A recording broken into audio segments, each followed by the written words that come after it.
Lepo pozdravljeni na današnjem zelo vročem literarnem večeru. Upam, da granitnih kock stal ne bomo jemali in metali ali celo talili. Pretoplo je. Bomo raje kar sedeli in se mogoče o čem pogovorili danes z Mirtom Komelom, ki ga morate vsi oboževalci založbe Goga že poznati. Če pa ga slučajno ne in če se slučajno nikoli niste bili na naši spletni strani in si ogledali zavihka avtorji. Mirt Komel je pisatelj, filozof, predavatelj in raziskovalec na Fakulteti za družbene vede in na Filozofski fakulteti. Ta podatek sem morala v bistvu vzeti iz Wikipedije, zato ker na naši spletni strani tega ni, meni pa se zdi kar pomemben. In sicer doktoriral je na temo filozofski vidiki razmerja med diskurzem in nasiljem. Se mi zdi, da je to posebej pomembno tudi za to knjigo. Če se kje pozna, je pač to tukaj. Je sicer avtor številnih znanstvenih monografij. Njegova literarna dela pa sega od dramskih pesnitev, potopisov in nekje sem zasledila, da si pisal tudi poezijo. To pozabimo, oziroma, ko bi rekel Hegel, zagrnimo s plaščem milost in pozabimo. Poleg nasilja je v tej knjigi tudi poezija. Sicer je njegov romaneskni prvenec Pianistov dotik, ki je šel 2015 pri založbi Goga. Sledila sta dva detektivska romana Med-Sočje in Detektiv Dante. Sledi še tretji. Leta 2022 pa je torej šel roman Akiles, o katerem bomo govorili danes. Torej, kriminalke, romani, znanstvene monografije, v bistvu nekje polovica znanstvenega dela pa literarnega, bi jaz rekla. Zdaj pa Akiles. Kaj je ta roman? Zakaj? Mogoče poveš tudi kaj o naslovnici, ki je še posebej zgovorna, se mi zdi, za eno takšno predstavitev. Dobro večer. Zdi se mi prav in spodobno, da se uvodoma najprej zahvalim Heleni kot ena, da je pristala na ta pogovor, kot dva in predvsem pa zato, da je urednikovala to knjigo.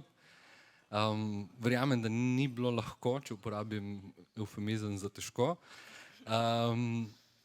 Zdi se mi pa, da si zaslužiš dvojno pohvalo, ker kolikor jaz vem, je to bila prva knjiga, ki se je urednikovala tukaj na Gogi. Ampak nisem je v celoti, to moraš povedati. To moram tudi povedati, da je samo sfiniširala sem jo. Izvorna urednica je bila Jelka Ciglenečki, tako kot za vse moje ostale knjige. Ampak no, prevzela si herojsko na svoje pleča na neki točki Akiles in to je bilo, se mi zdi, podobno tako, kot študenti novinarstva dokončajo študij in grejo najprej delati na Radiu Študent, zato da vidijo, kako se dela v nemogočih razmerah, ali pa kaj z študenti medicine, ki grejo po končanem študiju najprej v Afriko ali pa Indijo, da preizkusijo, kako je delati v razmerah, kjer nimaš vseh teh pripomočkov za sabo. Tako da tudi ti si mi zdi, da si delala z nemogočo knjigo in si prispevala k temu, da je nemogoče postalo mogoče. Ja, na tvoje vprašanje, pa da se navežem na neko posrečeno naključje, ki je bilo to, da sem leta 2010 doktoriral na temo filozofski vidiki diskurza in nasilja in da sem potem po doktoratu pripravil to še v knjižni izdaji, v veliko bolj berljivi monografski obliki, ki je šla pri Društvu za teoretsko psihoanalizo in to natanko v tistem letu, ko se je dogajalo vstajništvo. In je izgledalo, kot da sem jo spisal tisto leto, pa hitro izdal, zato da bi, kako bi rekel, ulovil duh časa. Bila je takrat zelo v obtoku, pa brana prav zaradi te navezave, ker je nagovarjala nek problem, ki se je tudi tekom vstaj zastavil, razmerje pač med diskurzom in nasiljem. In to, da je bilo tisto čisto naključje, priča o temu, da sem takrat se lotil že določene odlomke pisati, ki so potem postali poglavja ali deli poglavij iz tega romana.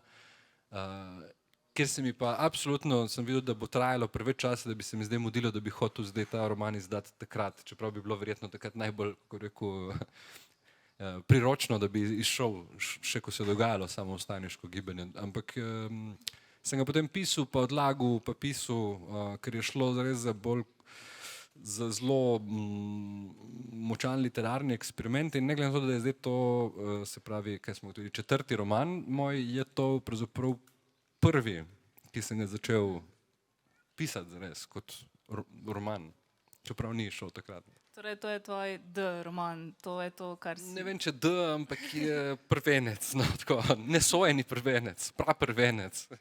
No, ampak rekel si, da v bistvu si zamudil mogoče tisto prvo vstajniško gibanje, ujel si pa tistega drugega, ne? Torej, če sam oriševa, to je, ne vem, če je to ravno vstajniški roman, vsekakor pa je to roman o diskurzu nasilja, o nasilju diskurza, tako, ampak hkrati je pa še marsikaj drugega.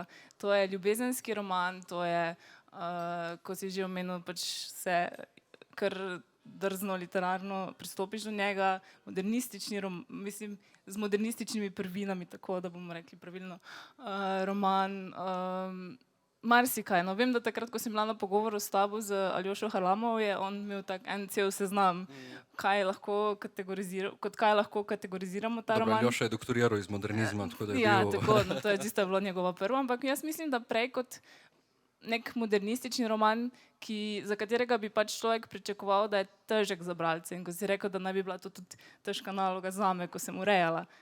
Na videz je to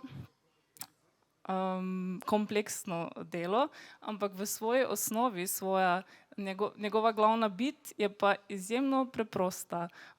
Imamo tri like, Lea, Deo in profesorja, za katerega ne bom kaj več povedala.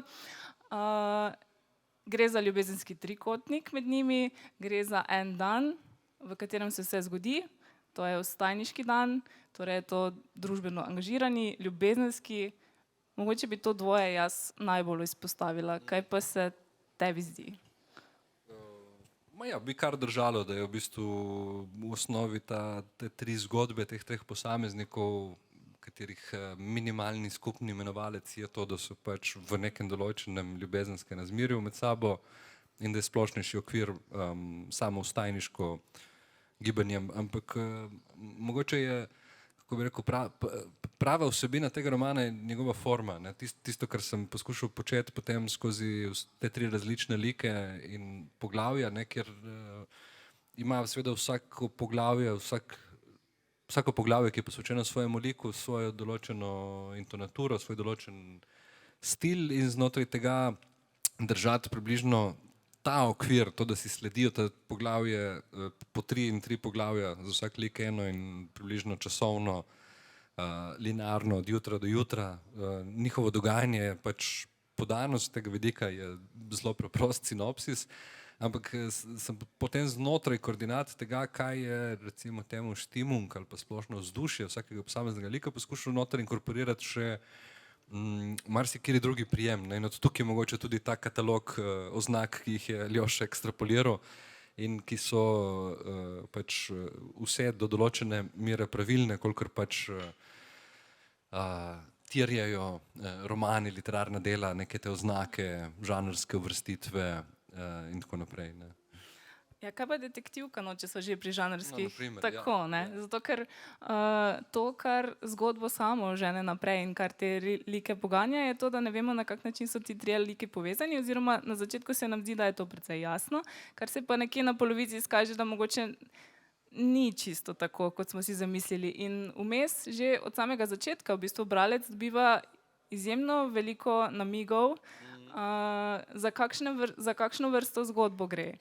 In po tem ključu je v bistvu to neke vrste detektivka. Ja, lahko jo tako bereš, čeprav, dobro, zelo očitno je, da sem nekaj teh izkušenj pisanja Metsočija pa Danteja uporabil tudi tukaj, ampak v osnovi, mogoče bolj kot na detektivko, sem se vrnil na to, kar je tudi zgodovinsko gledano žanr detektivki, kar je predhodilo žanru detektivke, in to je stari dobri roman Skrivnosti, ki je sam del širše zgodbe pač gotskega romana, z eminentnimi predstavniki, kakor je Italijan Anne Radcliffe ali pa Frankenstein, Mary Shelley, kjer gre za, v bistvu lahko hitro vidiš, da v bistvu gotski roman je narejen kot roman skrivnosti, v smislu, da je neka skrivnost tam na delu in samo vprašanje, samo vprašanje tega je, kaj se v resnici dogaja. Ne, in zakaj so te recimo, jaz sem full fan teh gotskih romanov, ne toliko zdaj zaradi tega temačnega, metalskega vzdušja, kolikor zaradi tega, kako so zelo dobro strukturirani, kako ti dajo ravno pravo dozo informacij, namigov, indicov tega, da slediš, da vedno več odkrivaš, kaj se dogaja, ampak ves čas držijo to v neki, zelo spretno držijo to v napetosti. Ne? In o tem recimo piše tudi med drugim Patricia Highsmith v svojem učbeniku, priročnikom o tem, kako pisati detektivke, kjer se nanaša, v bistvu vsa njena pravila pisanja se nanašajo točno na to zgodovino. Ne? In glavna stvar so v bistvu zelo na videz preproste tehnike tega, kako ti doziraš te indice, ne da bi hkrati povedal preveč. Ne? In vse to, kar si tudi ti omenila, to, da v bistvu seveda vsak vidi, da je neka povezava med te veliki in hkrati vidi, da tudi neki pravzaprav ne štima. Ne? Zelo hitro vidiš, da ene stvari pač se ne poklapljajo in zdaj jo predpostavki, da niso to napake v pisanju, ampak zelo strukturno namirne naštimane pasti, če lahko tako rečem, bi lahko šel in ali ga gnalo branje naprej, tudi zaradi tega, da odkrije potem, kaj je ta skrivnost v ozadju. Tako da sigurno k temu, kar si sama omenila, da gre za družbeno angažiran roman na eni in na drugi strani ljubezenski roman, treba dodati saj še roman skrivnosti, ki se mi zdi, da ukvirja nekako tudi potem oboje. Ne. Tudi tisto ljubezensko razmerje konec koncev je zelo vprašljivo, kaj se pravzaprav v resnici dogaja ali je dogajalo. Ja. Zdaj mislim, da smo midva tudi kar dobra v tem, da govoriva o nekih indicih in skrivnostih, ne da bi karkoli povedala v romanu.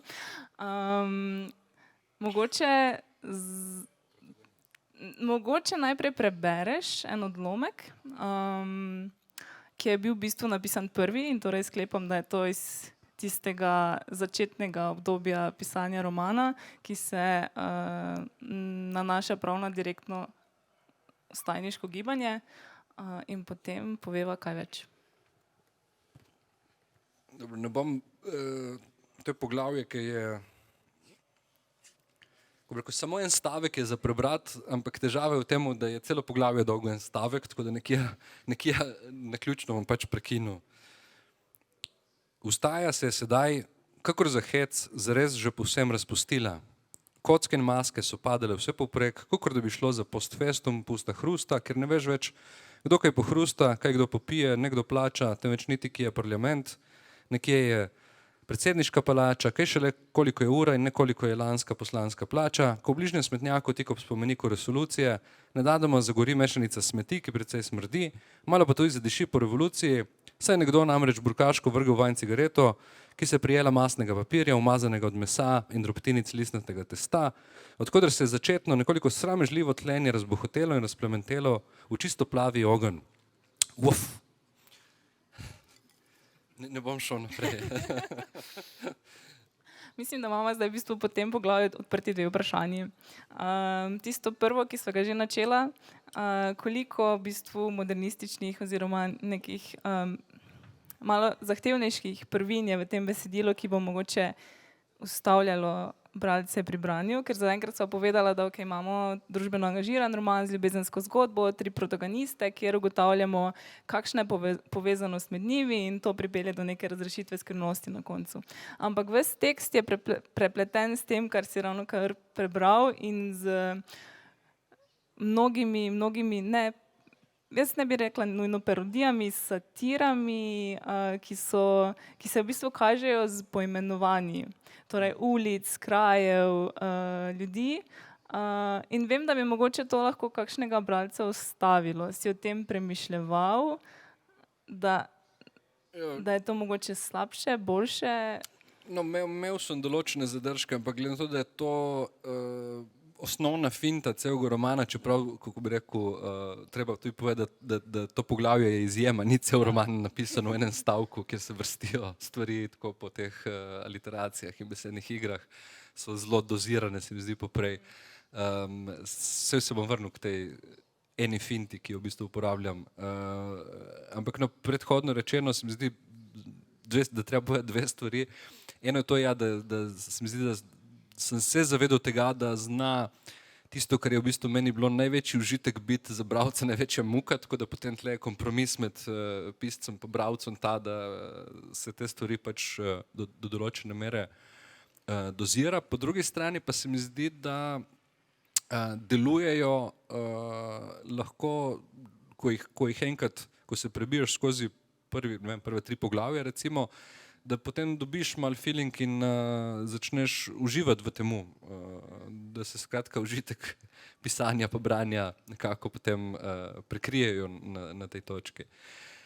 Drugo, kar je, kar zadeva mogoče bolj vsebinske, potem umestne refleksije vstajništva pa politike pa ljubezni in tako naprej, se mi zdi, da je Macini enkrat dobro imel refleksijo, ki je rekel, ker sem razmišljal o tem, glede na to, da smo že krepko v poletju, a je to plažna literatura, a bi vam jaz to priporočil za na plažo. Na prvo žogo ali pa na prvo kocko, granitno rečeno, ne, ampak mislim, da je imel Macini prav, ko je rekel, da v bistvu ne, da kaj vedno vsi govorijo, plažna literatura, to je literatura za odklop, to je takrat, ko si odklopiš možgane, pa sej celo leto preživimo s tem, da imamo možgane odklopljene, ker jih ne moramo vklopiti, zato ker smo vsi zmatrani od služb in dela in tako naprej. In kdaj imaš drugače čas, če ne ravno poleti, da jih vklopiš in da si vzameš eno malo težjo, recimo, da tako rečem, literarno delo. In evo, to je zaradi vseh grških referenc, začenši s samim protagonistom Akilesom, idealna plažna literatura. Evo. Ja, v bistvu se strinjam. Pač celotno vstajniško gibanje je ena trojanska vojna. Zdaj smo dobili tudi trojanskega konja, oziroma ga dobivamo, kot verjetno spremljate v medijih. Ja, se cela Iliada vrača nazaj. Cela Iliada imamo tukaj, v bistvu. Torej zdaj mogoče res protagonistom. Imamo Akilesa, oziroma tega Lea. Akiles, ja. Takole, in potem Deo, njegovo ljubezen, ampak na tretji strani pa še imamo tega profesorja, ki pa je, no, ta Leo in ta profesor sta v bistvu ravno nasprotje, ne, torej medtem ko je pač Leo ta aktiven član družbe, ki želi nekaj spremeniti, je na drugi strani profesor že precej obupan na družbo, medtem ko je ta Dea ravno nekje vmes. In vem, da si se zdaj že na drugih literarnih večerih gotovo več pogovarjal o Akilesu in o temu obupanemu profesorju in ne vem, verjetno so te že velikokrat vprašali, ali je res nujno, da na koncu vsi postanemo pasivni in se vdamo v usodo. Kakšno mesto ima tukaj Dea? No, Dea je strašno zanimiv lik in tudi meni samemu v bistvu še vedno skrivnost pa enigmatična, no, mislim, čeprav je lik, ki naj bi ga sam ustvaril. Malo tako deluje to, ker je, se pravičujem, ker že drugič citiram Hegla na literarnem večeru, tukaj je Hegel rekel za egipčanske misterije, ko je rekel, pač vsi so si predstavljali, dobršen del grške kulture izhaja in posledično evropske izhaja iz egipčanske in en izmed glavnih religioznih seveda elementov egiptovske kulture so bili njihovi misteriji, v katere so seveda Grki in posledično tudi kasnejši arheologi in učeni Evropejci projecirali vse možne fantazme okoli tega, da tam pa je bila res razodeta neka skrivnostna resnica, ki so jo poznali samo Egipčani. In Hegel na to komentira in pravi, ne, egipčanske skrivnosti, egipčanske misteriji so bile skrivnost za same Egipčane. Tudi tisti, ki so jih izumili, tudi za njih so ostale nedojemljive in kot skrivnosti. In prav to je fora, ne samo konec koncev egipčanskih, ampak tudi eluzijskih, orfejskih in drugih misterijev, da ohranjajo to. Ti sami svečeniki, njihova funkcija je bila v tem, da so ohranjali tisto, kar je bilo iz reda neumenalnega, nedotakljivo in neinterpretabilno v tem smislu. Ne. No, to je približno status D v tej knjigi. Misterij, torej. Ima nek izuzet status, zato ker tista druga dva lika sta dosti jasna v teh dveh pozicijah, eden anarhist, drugi konformist, eden idealist, drugi cinik in tako naprej. Čeprav mogoče ne bi ravno bral kot neko časovnico, v smislu, ko smo mladi, smo vsi idealisti in ko smo stari, smo vsi cinični. Gre za neko sočasnost. No. Jaz mislim, da se vsi gibamo od teh znesenih trenutkov idealizma, ko te navdahnejo recimo kakšni veliki dobri dogodki, politični ali pa tudi družbeni konec koncev, do cinizma, ki se ponavadi pojavi ob ponedeljkih zjutraj. Jaz mislim, da v vseh nas bivata oba ta dva lika in v tem oziru sta pač opis dveh duševnih stanj in to, da ostaneta od začetka do konca zavezana svojim idealom, enim idealističnim, drugim bolj ciničnim, je pač nekaj, kar prav ta lik D premešča. Ampak tukaj po mojem se mora ustaviti, ker drugače zopet še en spoiler, da se ognemo kvarnikom, kako se temu poskuša reči v slovenščini. Ja, to je eden izmed razlogov, zakaj mogoče ne govoriva toliko o likih in sami zgodbi, ker je precej težko v bistvu govoriti o zgodbi, ne da bi... No, lahko nekaj pa povemo, glede samega Lea, pa protagonista pač romana Akilesa. To se mi zdi pač pomembno, ker je dobro, po eni strani zelo očitno referenca je Joyceov roman Ulysses, ki je si jo vzel zelo ugroben in zelo daljni zgled Homerjevo Odisejo. Zdi se mi, da si tudi Iliada ali pa še bolj zasluži, kako bi rekel, romaneskno posodobitev. In v tem oziru je seveda protagonist ni ta Odisej, pač pa Akiles. In njuna povezava drugače, razen tega, da se oba nekako borita pa upreta oblasti, da ne zdaj nizamo toliko teh paralel, ampak imata par določenih skupnih stičnih točk, ki sta, mislim, da pomembni in poleg tega ljubezenskega dela, ki je v Iliadi pravzaprav ključno gibalo, še bolj kot pravzaprav tisto, s čimer se Iliada začne, to je jeza. Ne. Ampak oba momenta, jeze in ljubezni, sta tukaj tako rekoč posodobljena in zdelo se mi je, da nek lik slovenskega mladega anarhista, da lahko uteleša ta dva ideala. In leko po naključju sem poprej noter našel, ne vem, je stara ali je nova mladina, ne, 16. junij 2023, evo, kako priročno. Kaj na naslovnici? Jeza. Zakaj so Slovenci tako jezni? Evo, če hočete vedeti odgovor, preberite Akilesa. Ja, mogoče ne boste dobili čisto končnega odgovora na to vprašanje, boste pa dobili še več vprašanj. Kar zgodbo veže med drugim, so torej, mislim, da sva že omenila, so tale poglavja vmes, ki recimo tega, ki si ga zdaj prebral, ta ostaja, ki nima svojega fokalizatorja v bistvu. Potem pa še nekaj drugih poglav vmes, ki delujejo kot samostojna poglavja, bi jaz skoraj rekla. No, imamo poglavje, ki parodira eno oddelčno skupnost na faksu, imamo eno poglavje, ki parodira literarni večer, tam je predvsem Ljuba. Vmes je veliko, potem še eno poglavje, oziroma mislim, da del poglavja, ki parodira časopis. Tako, tudi tisto je zelo posrečeno. Veliko je nekih takih odmikov od našega sveta. Torej, ves čas imamo občutek, da v bistvu govoriš o sedanjosti, v kateri živimo, hkrati pa jo ves čas rahlo spreminjaš. Gre zgolj za minimalne odmike, kjer imamo občutek, da smo v neki vzporedni realnosti, ki je še bolj bizarna od naše, čeprav v resnici sploh ni, točno takšna je kot naša. Kakšna je vloga teh mini parodij v tekstu? Ker se mi zdi, da so po eni strani v bistvu uporabljaš intelektualizem za to, da parodiraš, hkrati pa parodiraš intelektualizem. Ja.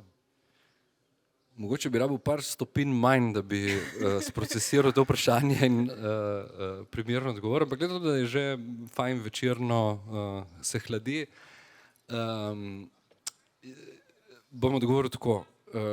To je bistveno povezano s tistim delom, koliko je to roman družbeno angažiran.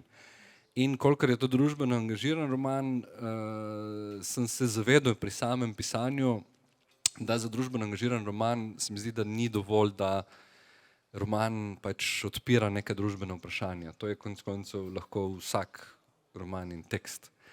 Roman ima pač svojo zgodovino, pa da jo tisti, ki ga pišejo, poznajo ali pa ne, slučajno jo, in zato, ker jo je nisem mogel preprosto ignorirati in znotraj te zgodovine se je seveda na neki točki zelo v eminentnih, v bistvu filozofskih krogih odprlo vprašanje sploh, kaj je angažirana literatura. Jean-Paul Sartre je, kot verjetno veste, podal eno predavanje, potem objavljeno v obliki eseja, točno s tem naslovom, kaj je angažirana književnost, oziroma kaj je literatura, ampak govori o tem, kaj pomeni biti angažiran pisatelj, kaj pomeni angažirana književnost. In njegov odgovor, ki je seveda svoboda, je bil nezadosten za vsaj dve različni filozofski šoli. Jaz mislim, da velika večina pisateljev in pisateljic, ki se imajo za angažirane književnike in pišejo angažirano književnost, so tako rekoč ostali na Sartrovem stališču. To je literatura, ki promovira svobodo. Pika. Ampak dve različni šoli so se porodili in tudi dva različna tipa umetnosti, tudi literarne umetnosti, ki je iz tega izhajala, ki je poskušala stvar, da tako rečem, obrniti in zapopaziti malce drugače. Ena šola je bila izrasla v francoskem, frankofonem območju okoli Louisa Althusserja in njegovih mladih študentov, ki so prebirali Marxa. To je bil bralni krožek v bistvu Althusserja, pač francoskega filozofa, njegovih študentov, ki so se lotili nazaj brati in interpretirati delo Karla Marxa skozi novo to strukturalistično paradigmo. Na drugi strani pa zopet marksisti, frankfurtska šola, Adorno in Horkheimer, ki so pač neko drugo smer ubrali. Finta prve šole je bolj ali manj povzemala to, kar je vsebina zdaj, mislim, da klasične, standardne marksistične interpretacije, kaj literatura je, in to je, da literatura mora ponazarjati, reflektirati, kar se da zvesto reproducirati tisto, kar ne bi bil pač nek družbeni konflikt. Skratka, literatura mora zvesto odražati realnost tega družbenega konflikta, ne pa idealizirati in prikazovati družbeno realnost kot neko idealistično celoto, v kateri vse štima. Konec koncev, kako dolgočasna bi bila literatura, ki bi tako portretirala like in družbo. Temu nasproti, to, kar je v bistvu potem bilo tudi v različnih socialističnih režimih promovirano kot socrealizem, se pravi neka realistični prikaz tega, k čemur se v marksizmu reče razredni boj, ne, v zahodnih, vzhodnih, socialističnih, kapitalističnih ali pa drugih družbah vedno ima isti objekt, to je pač družbeni konflikt, iz tega konflikta črpa. Na drugi strani pa tisto, kar je recimo meni osebno bliže, je Adornova interpretacija. On sicer govoril večinoma o glasbi, o moderni glasbi, v svojih več knjigah, tudi v slovenščino, Uvod v sociologijo glasbe je preveden, ampak vedno ima na isti način interpretira in potem v beležkah o literaturah poskuša razviti neko teorijo literature, ki bi ustrezala tej njegovi poanti. In poanta je zelo preprosto ta, da literatura in umetnost nasploh ne more nikoli zrcaliti, reflektirati samo realnost. In tudi to ni njen namen. Ni ta, da bi literatura zvesto podajala realnost takšna, kakršna pač je, to je po njegovem pač vloga filozofije, pač pa je vloga literature, da ponazori sam razcep v realnosti na način in sredstvi, ki so ji lastna, se pravi z estetskimi sredstvi. In tako kot v realnosti je konflikt tisti, ki preprečuje neko harmonično, idealno celoto in tako rekoč je kot tisti pregovorni sloganovski pesek v motorju kapitalizma, ne, da uporabim, citiram enega izmed znanih ljubljanskih anarhističnih grafitov, tako je tudi družbeni konflikt tisto, kar preprečuje družbi, da bi zdaj se zlilo v neko harmonično celoto. Ampak vloga umetnosti in literature skratka ni to, da bi zdaj to preprosto opisovala ali pa reflektirala ali pa zrcalila, oponašala, realistično prikazovala, ampak gre za to, da ponazori s svojimi lastnimi sredstvi sam ta razcep znotraj literature. Se pravi, da tisti isti pesek ulije v svojo lastno formo. In evo, zdaj smo se vrnili nazaj na tvoje vprašanje po tem dolgem ovinku, zakaj ima ta stil in to forma ali zakaj ta stil in ta forma natanko tako pomembna za to vsebino vstajništva, zato ker tudi na ravni stila in vsebine je veliko nasilja bilo izvedenega nad slovenščino, zato da sem lahko iz slovenščine izvabil vse te konflikte, ki jih sama slovenščina recimo vsebuje sama v sebi. To so, kako bi rekel, načini, kjer iskal sem tiste besede, stavke znotraj slovenskega jezika, ki sem jih lahko eksploatiral, zato da sem na eni strani poskušal se trudil proizvesti nek estetski, poetični učinek, hkrati pa tudi pokazal, zakaj določeni stavki v slovenščini preprosto ničesar ne razkrivajo, ampak če že kaj prekrivajo. Zato recimo zelo konkretno tam tista parodija časopisa, ne, to, ko se ta pač profesor usede pa bere članke, časopisni članki izgledajo po formi seveda isti kot običajni časopisni članki, ampak noter njihova vsebina je seveda povsem skarikirana, zato ker uporabljam te slovenske idiome, ki so žalibok ki jih imajo novinarji žalibok v navadi, da jih uporabljajo zato kot neka mašila, ne, to so te stavki, ne vem, ko gledam poročila ali pa berem kakšen časopis, kdaj se prav zgrozim, kako ponavljajoče isti so novinarski stavki, kako monoton je novinarski diskurs, ki ne bi bil kao ta vrhunec slovenščine in jo v bistvu dejansko ubija. Jaz mislim, da je slovenščina veliko bolj živa točno tam, kjer škripa, kjer imamo opravka z netipičnimi, atipičnimi rabami in to je tudi mogoče delno razlog, zakaj vsaka nova generacija, tako kot generacija, ki pripada protagonista Hill, poskuša vedno znova izumiti svoj jezik, svoj način rekanja, svoj žargon, svoj sleng. Ampak ali s tem odzamemo resnost? To, kar si zdaj vse govoril, ja, je odmik od realnosti, torej če gremo po tej angažiranosti v to, da literatura mora ustvarjati sporedno ne resničnost, ampak pač nek nivo. Ampak ali s tem vzamemo resnost tej temi? Zato ker če ti opisuješ realnost takšno, kot je, bo to vsak bralec razumel. To je resna tema, o kateri se moramo pogovarjati. Takoj, ko greš ti en nivo više, niže, v katerokoli smer, ko se igraš z jezikom, ko dekonstruiraš v bistvu realnost, ali s tem odzameš tudi resnost temi. Ker jaz mislim, da mogoče bi nek bralec, ki mogoče kasneje ne tako zelo razmišlja o tem, kaj prebere, lahko rekel, glej, ta človek se dela norca iz literature, ta človek se dela norca iz oblasti, iz nekih funkcij, ki jih pač mi jemljemo kot zelo resne. Je to namen? Iz akademije, iz časopisa, iz ljubezni, iz Boga. Ja, jaz mislim, da je to moment bolj kot parodija, v bistvu moment komedije znotraj romana, kjer se hecam iz teh najbolj svetih krav, institucij, v katerih živimo in s katerimi se borimo, če zelo poenostavim.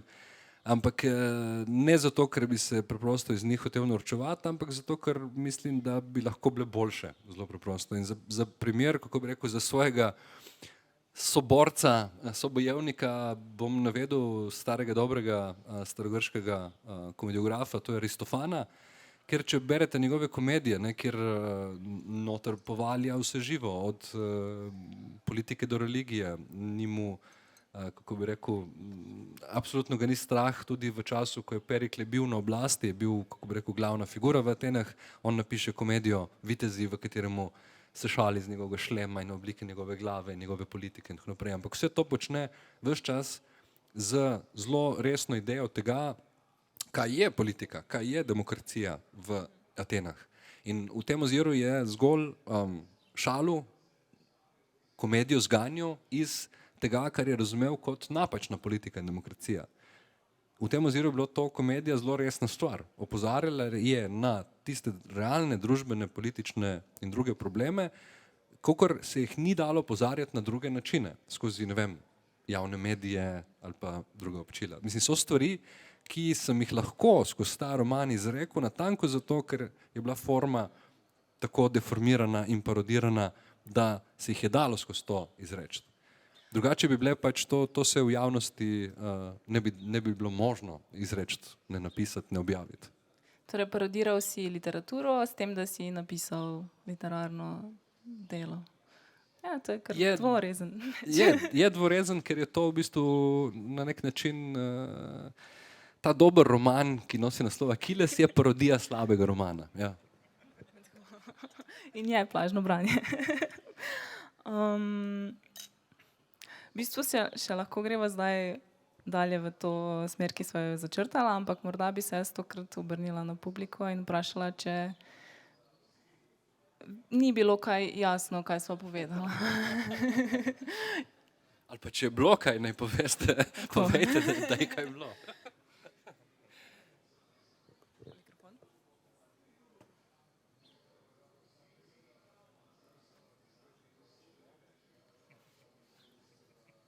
Ful sva bila jasna. Jasno, ko beli dan. Tako je. Je beli dan, ne bi rekli v Akilesu. Ja. Jaz sem predlagala, da na koncu Mirt prebere zaključek romana, s katerim ne spojila čisto nič.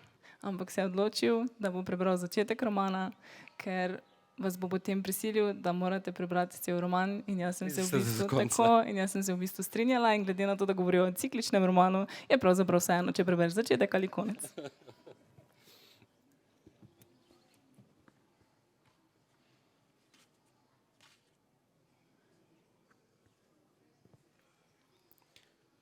Rana ura je bila zadana, tako da je v prebujenju pustila za seboj brazgotino na koži duha, modrico modrosti na členkih pesti, na očesu pa krmižev, zgoščujoč se in razpadajoč na veke vekov. To je ta cliffhanger. Ja, hvala.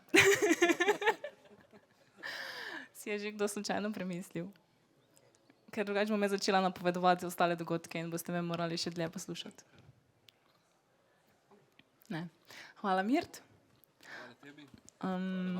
Jaz mislim, da nam je šlo kar v redu.